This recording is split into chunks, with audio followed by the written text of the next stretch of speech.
পারছো না, চিনতে পারবে না। আমি চুপ করেছি না, তোমার কীর্তন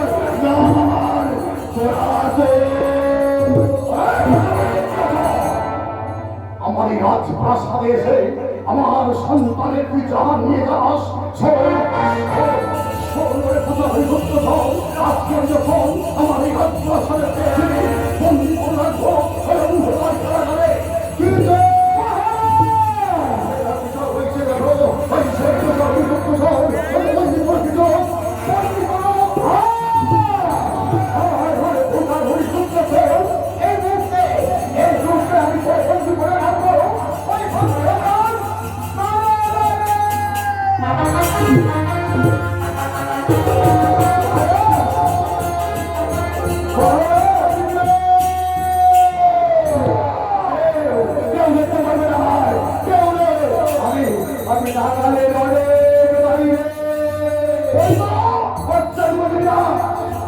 সময় রয়েছে। একবার আমার মায়ের পায়ে ফুটতে পারে দাও, আমার মাকে বড় বড় করে রাখো, সকালকে প্রাণ ফিরে পাবে, প্রাণ ফিরে পাবে।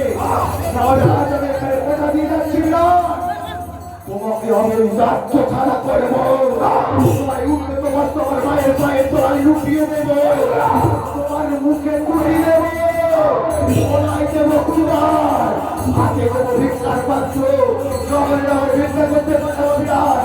আজ আমি বলে যাচ্ছি বিরাট, বলতে পারো বলতে পারো ওই ভিক্ষা রাখি গেছো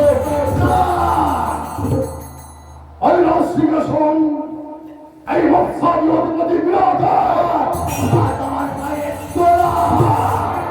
এখন সবাই হচ্ছে বিরাট, সবাই চলে কেউ চলে যায়, আমার মাকে বাবা বলে রাখো, তাহলে তোমার এই রাজ্য ঢুকে থাকবে। এইভাবে তাহলে এক এক করে প্রতিশোধ নিয়ে যাবো, এই পুরো রাজ্য বিরাট রাজ্যকে সরকারে পরিণত করে দিয়ে বলে যাবে। আমার ভাষা এসে আমার বিধানক দিয়ে দাস সেটা আমার মহামন্ত্রী কিছু পারল না। আজ নিজের বাহু বলে